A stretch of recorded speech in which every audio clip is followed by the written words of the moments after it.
YouTube. What more can I say about YouTube at this point? Since the site's launch in 2005, it has ushered in a new era of entertainment. We were all encouraged to broadcast ourselves and express our creativity and talent in whatever way we saw fit. It has transformed from a hub that was created to make finding videos online easier to a global phenomenon far more popular than anyone could have imagined. But just because YouTube is a new media operation that's mostly free of the corruption and collusion that killed old media, doesn't mean it's free from controversy. This year in particular has been so filled with controversy and drama that you could write an entire book about it. So I thought it would be fun to count down the 10 biggest YouTube controversies of 2016. Take it away, library and voiceover man.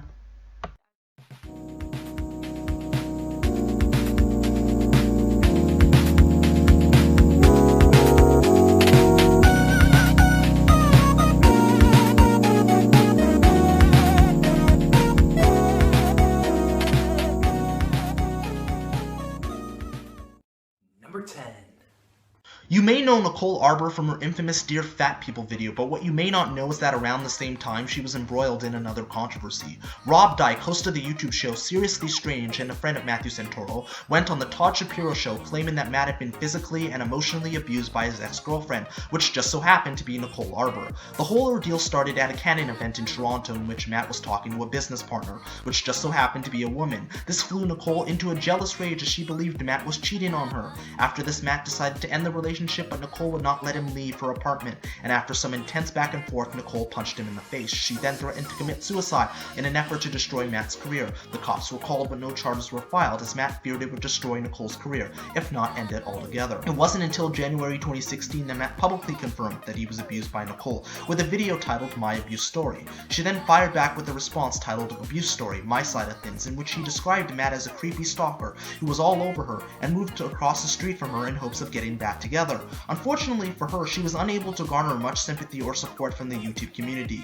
No thanks in part to the whole Dear Fat People fiasco. And then a YouTuber by the name of Grade A Under A made a video exposing Nicole as a liar for a video she deleted titled Dear Matt, in which she expressed immense regret for the entire ordeal, stating, "I think we made a mistake," seemingly confirming the abuse. Knowing this and with her career in jeopardy, she ordered her network, Broadband TV, to delete any trace of this video ever existing, and numerous people who re-uploaded mirrored versions of the video were hit with copyright claims, including yours truly. Thanks, Broadband TV, you scummish douchebags. Number 9. Leafy is best known for doing comedic reactions in which he reacts to videos on the internet that he deems cringy. But in March of this year, he took it a step too far when he made a video titled The Most Heroic Fedora Man on the Entire Internet. And yes, that's the actual title.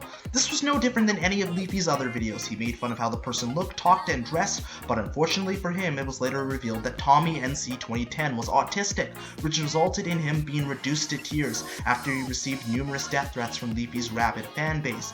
Leafy ended up deleting the video a day later and apologizing, but only after receiving enormous backlash from various YouTubers calling him out for his blatant cyberbullying, most notably Ethan Klein of H3H3 Productions. But he didn't learn his lesson at all, because a month later he went after another autistic man by the name of Brendan Mitchell, who goes by Wet Movie 1 on YouTube. He was mocked by Leafy in the same way Tommy was, so he quickly fired back a response calling Leafy a cyberbully, which in turn led to various YouTubers once again calling him out for his cancerous cyberbullying ways, including myself.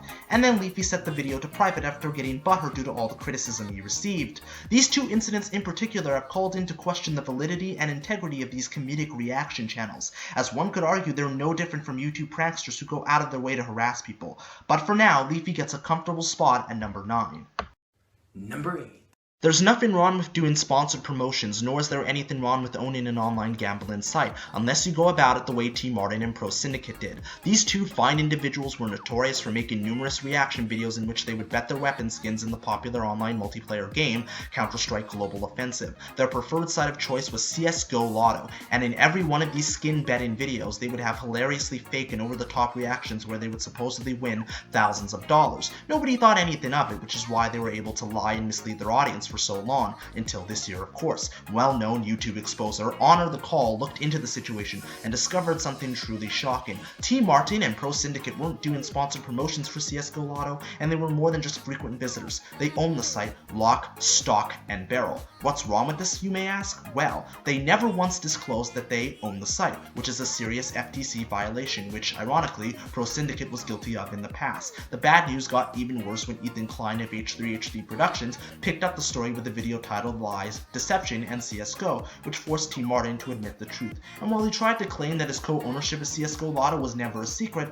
everyone knew that it was bullshit. The apology video was deleted soon after, but thanks to the power of the internet, it's been re-uploaded for everyone to see. T. Martin, Pro Syndicate, and Valve are currently embroiled in a class action lawsuit over this whole fiasco, and if they're found guilty, not only will their empire be destroyed, but they'll also be spending a lot of time with an animated Terry Crews and Tom DuBois.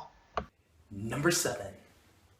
Let's face it, everyone hates copyright abuse, and YouTube's copyright system in particular is absolute dog shit. There, I said it. And while copyright on YouTube has always been a hot button issue, this year YouTube took the issues of copyright and fair use and drove it off a metaphorical cliff. Numerous channels were hit with false copyright claims despite their videos falling well within the realms of fair use. I Hate Everything had his channel completely wiped out due to a false copyright claim, which forced him to make a big stink on social media in order for YouTube to reinstate him. Chibi Reviews was also hit for simply reviewing an anime which didn't show any footage and only comprised of still images. Channel Awesome was then hit with a false strike for one of their reviews that disabled their monetization for 2 whole weeks. In response to this, Doug Walker, better known as the Nostalgia Critic, created the hashtag known as Where's the Fair Use, in which he took YouTube to task for allowing companies to abuse the copyright system to take down videos they don't like with no consequence whatsoever that ultimately screws over hardworking content creators. And this just wasn't another Slacktivist Twitter hashtag. Dozens of people came out in support of the movement, making videos discussing their own issues with the broken copyright system, including myself. And while Where's the Fair Use had some detractors, most notably A. Salieri and Clay Claymore, who used their personal biases to discredit the movement as a whole while providing no tangible solutions to fix these problems, eventually the movement gained enough steam for YouTube to finally take notice. The CEO, Susan Wojcicki, publicly announced that the Content ID system would be fixed so that now, when a video is claimed, the monetization goes to the company or individual who claimed it, unless the content creator who wins the claim, in which the monetization goes back to them. And while it's not perfect, at least it's a start. Hopefully the system will continue to be reworked, and the days of false copyright claims will be a thing of the past. And while it's wishful thinking, a man can dream, can he? Number 6. A woman who goes by the name of April F. took to Tumblr to accuse Toby Turner, better known as ThatKidDouglas, of drugging and raping her while at a party. And while it's highly questionable that she went to Tumblr 2 years after the fact and didn't go to the police, rape is still a very serious issue, and all it took is a few screen caps of Toby supposedly admitting to doing the dirty deed for the internet to collectively jump on him faster than a crisscross song. Forget the fact that she had no evidence to back up her claims, forget innocent until proven guilty, forget that there's only one side of the story being told. If a woman said she was raped by a popular YouTuber, then it must be true. The point I'm trying to make here is that people jump to conclusions without any real evidence, calling Toby all sorts of names that would make your grandmother blush. The backlash became so intense that Toby made a video denying all allegations that he raped April, as well as thanking his fans for sticking by him during the whole ordeal. The situation is still ongoing at the time of writing this, and it could very well come out that either Toby is guilty of rape or April is full of shit. But either way, this is a no-win situation for everyone involved, as it's very likely that April's allegations against Toby will end up not amounting to anything. But hey, I've been wrong before. Number 5. When will people learn that if you plagiarize someone else's hard work that you will be caught? Someone should have told our boy Matthew Santoro about this, as we all found out another so-called YouTube hero was not who we thought he was. It turned out that Matt had been plagiarizing for his entire YouTube career from a site known as listverse.com, who created a list titled 10 Weirdly Famous People, which was posted on November 5th, 2014, and then a week later on November 10th, Matt posted top 10 people famous for really weird things. Matt's video was essentially a word-for-word rehashing of the original Listverse article, but despite that, this bold plagiarizing effort went unnoticed for 2 years, until Grade A Under A discovered Matt's blatant plagiarism and exposed him for it, which led to numerous people on both YouTube and Reddit to express their distaste for Matt and content theft in general. And after all the backlash he received, Matt went to Twitter to announce that he would be properly citing his sources for all of his top 10 list videos going forward, as well as retroactively going back to add cited sources to his existing catalog of videos. It's kind of embarrassing that it took a YouTube video and an internet lynch mob to properly credit the sources who he borrows from, but at least he admitted to his wrongdoing, and while I could have put this entry higher on the list because plagiarism is absolutely inexcusable, the remaining 4 entries are far, far worse, trust me. Number 4.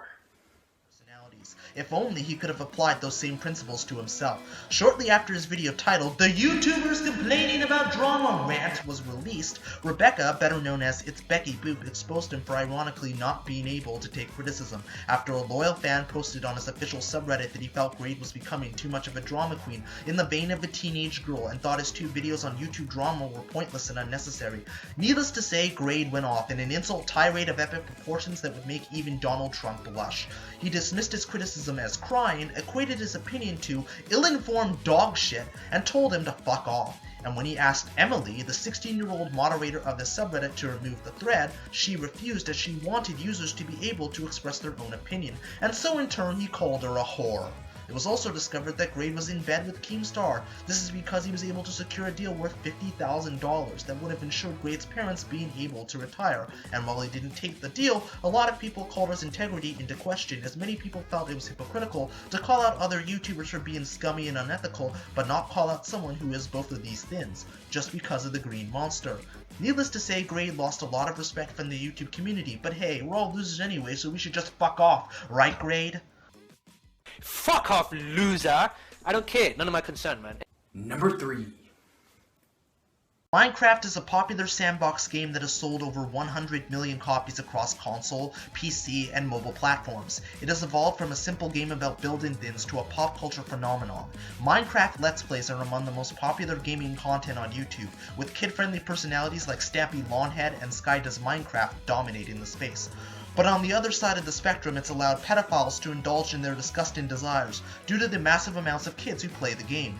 In comes Lion Maker Studios, a popular Minecraft YouTuber who was discovered to be in a relationship with a 16-year-old girl by the name of Paige the Panda. On top of that, he tweeted out nude photos of Paige on Twitter and then bragged about having multiple sexual encounters with her on Skype.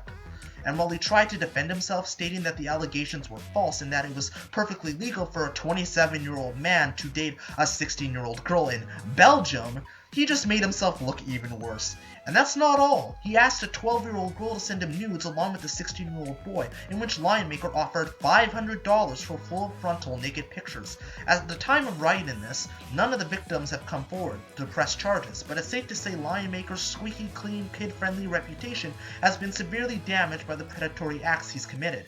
He better hope he doesn't get convicted, otherwise he'll be bragging about showing Bubba a good time in the shower. Number 2.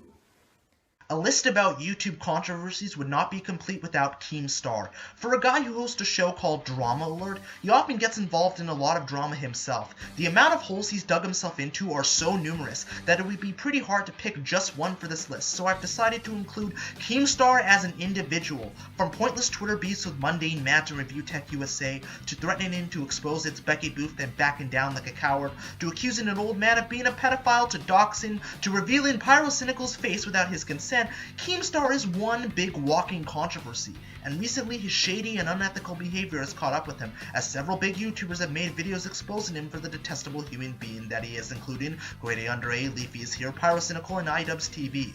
The YouTube community has been so adamant in running Kemstar off the internet that they've pounced on the fucker and tried to bury his pathological lying ass in a vat of quicksand. And in recent weeks the backlash has become so intense that he was forced to walk away from Drama Alert and has taken a break from the internet for a while. But don't be fooled, it's not the end for our friendly little gnome, because an opportunistic piece of shit like him will never tire of finding ways to stir up drama and ruin other people's lives, so his little break is only temporary. He'll be back soon before long. Alright, Space Rangers, before we get to number 1, let's take a look at a few honorable mentions.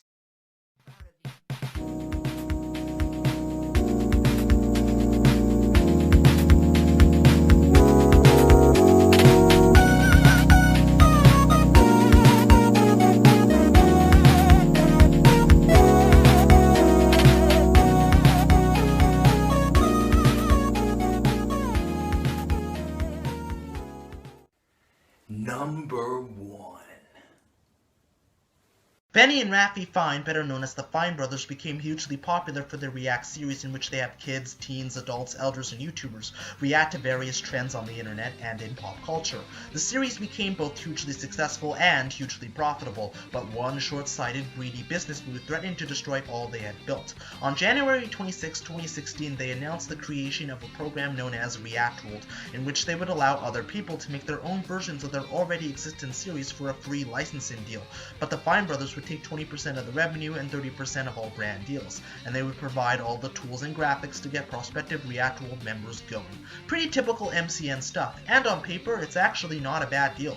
Normally an idea like this would seem totally fine, unless you go about it the way Benny and Raffi did. These two did the unthinkable and actually tried to trademark the word react, and essentially monopolize the reaction video genre. They claimed that this move was to protect their intellectual property, but everyone else saw through their bullshit, and rightfully called them out for being soulless corporate shills who were maliciously attempting to claim ownership to a format, a genre that they did not create.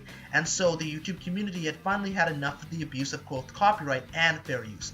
Not only did numerous people, including myself, make videos calling out the Fine Brothers, but others started unsubscribing en masse. It was estimated that they lost 675,000 subscribers for this little stunt, which took 5 months to gain back. And while they tried to make a second video defending themselves, nobody believed them, as their whole tone throughout the whole video came off as condescending rather than sincere. And to finally put the cherry on this unethical sundae, it was discovered they went after both Ellen DeGeneres and Jimmy Kimmel for making very similar videos in the exact same format and sent their rabid fan base after them. Not to mention, they also scuttled a channel known as Seniors React a week before the debut of Elders React. Eventually, in the end, the backlash became so intense that they decided to pull an Xbox 180 and withdraw all of their React-related trademarks, in addition to deleting all videos related to reuploaded, effectively discontinuing the program altogether. To say that this was an incredibly interesting idea ruined by horribly flawed messaging would be an understatement. Their career was severely impacted by reuploaded and now has only started to recover, mostly thanks to their donation to the Fair Use Protection Act. But this will forever be known as one of the all-time greatest acts of hubris on the internet, and it also showed that the YouTube community is no longer willing to tolerate people abusing copyright and fair use. And granted, there are a lot of people who have done worse things this year that I could have easily put at number 1, but the greed, hubris, and arrogance exhibited by the Fine Brothers made me feel comfortable enough to put them at the top of the list. So congratulations, Benny and Raffi, you are number 1 on my top 10 YouTube controversies of 2016, and are forever implanted on the internet Hall of Shame. Whether that's a good or bad thing, or a bad or terrible thing, is completely up to you. And those are the top 10 YouTube controversies of 2016. I hope you had as much fun watching it as I did making it. Be sure to stay tuned next year for the next installment of Top 10 YouTube Controversies. So until next year, Space Rangers, remember to stay frosty and keep it weird.